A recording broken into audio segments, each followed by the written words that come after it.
so much. Good morning, and thank you for that very, very warm welcome to my good friend, President Tui, and the First Lady of Ave Maria University, Mary, Mr. Chairman, Chancellor, faculty, students. It is an incredible joy to be here. I want to tell you first in advance that I have to leave early. I'm not going to see the Pope. I'm not going to Lourdes. I actually, believe it or not, I'm going to the periodontist. It's the only time I can see him, believe it or not. I wish I could stay, actually, but I have to get back at it for a 2 o'clock root canal, literally. Hope you don't think my speech will be like a root canal.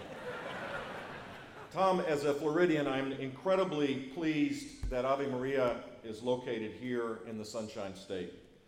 And I'm really pleased that President Tui has made as a high priority the recruitment of well-qualified Florida students to make this university become more and more Floridian. My guess is that today and as we move forward that this university will be recognized for what it is, which is one of the finest liberal arts educations not only in the state of Florida but in the entire country, and that you all as graduates, hopefully in Florida, but if not, in communities around this country, will add tremendous value wherever you go. Given the fact that today is Cinco de Mayo, I was hopeful that Taco Tuesday would apply. But President Tui told me the cafeteria was closed. Darn it all, that's really why I came. I told my mom, who is the La Jefa, if you will, the chief political officer of all things Bush, that I had an important speech to give here at Ave Maria University, and asked her what I should speak about. And she said, Jeb, speak about 10 minutes and then let the graduates celebrate their work. So get the watches out.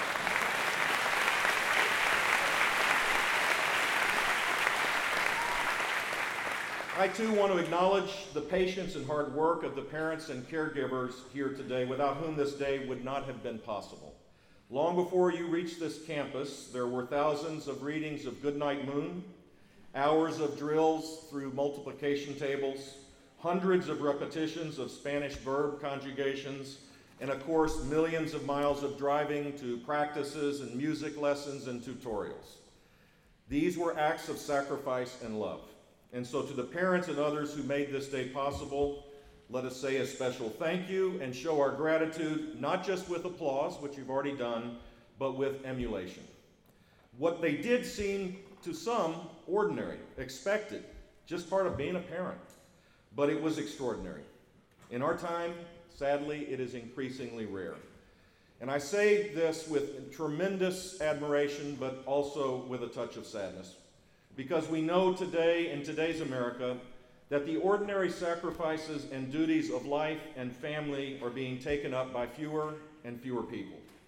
There are now more households in America without a married couple than those with one.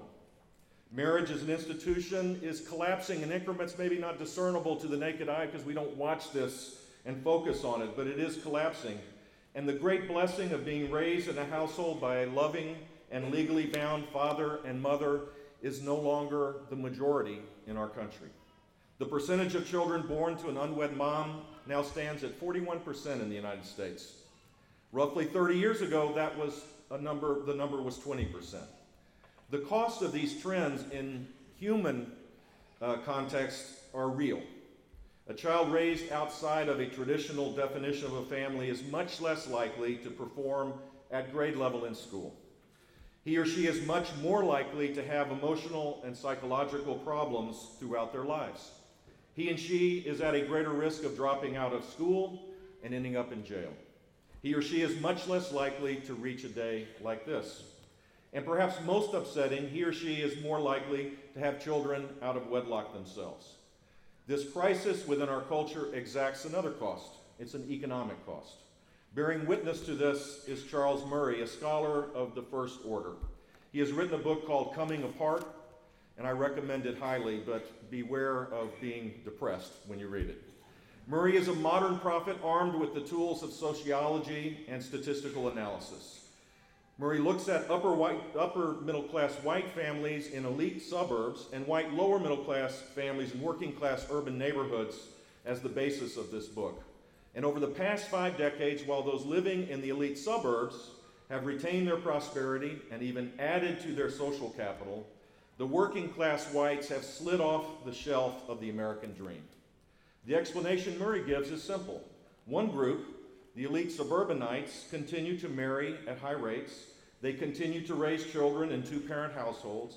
They continue to attend houses of worship, and they continue to work and devote themselves to productive enterprise.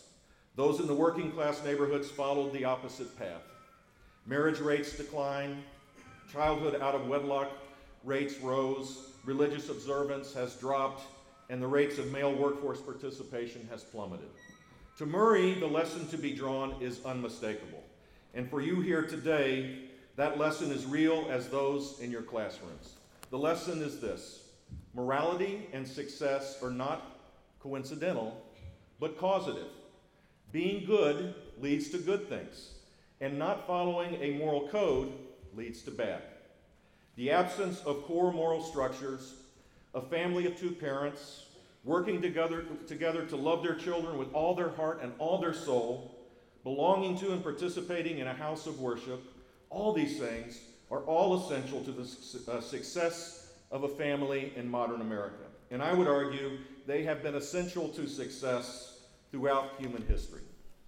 Now, that does not mean that success outside these core moral structures is impossible. In fact, we all know people who heroically bring up children in different circumstances with great success. I know full well that there is great love and growth within the home of single-parent children. And I've known many families shattered by divorce and abandonment, but nonetheless have built a life of dignity and progress. But my first exhortation is to work hard at being strong models for wholesome, loving family life. Beyond the awesome responsibility to build families, there is the equally awesome responsibility to build lives of hard work and creation. For all of human history, mankind has worked. Even when work was not required for survival, man has worked.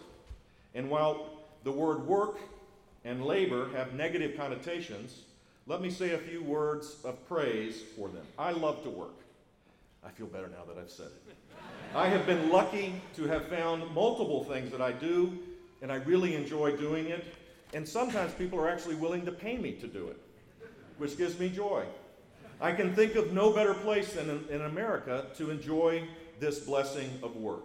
And inside of our great country, just one small promotional footnote, there's not a better place inside this country than Florida to be able to work. So don't get me wrong.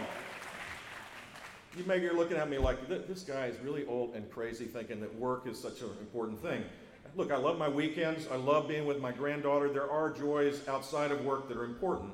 But if I'm outside of my typical working time, I miss it.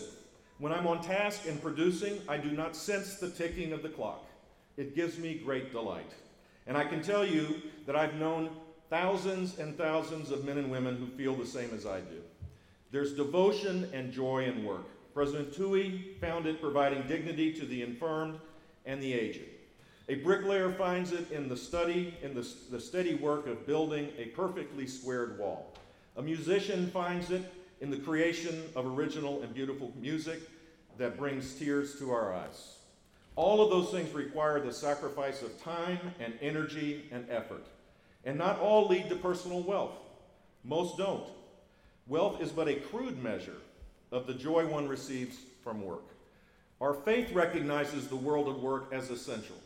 Christ's apostles declined to separate the life of materiality with the eternal perfection of the divine word. To the apostles, these two things, the material world and the divine one, were combined. And our duty as children of Christ is to find the glory of faith in that unity. To deny oneself the glory of work is to deny the divine spark of creation which resides in each of us. God places us on this earth with blessings of ability and gift. Every human life is created with a purpose. Every life has meaning, and that is true not just in the joy, the love of our hearts, but in the agency of our minds and of our hands. And so by exercising those blessings and making them available to our fellow man, we honor God and his plan for us. And so today, I urge you to find a place in the world of work where you find your own blessings and your own joy and your own purpose and the dignity and devotion that comes with it. I urge you to embrace the hard process of building a career or many careers.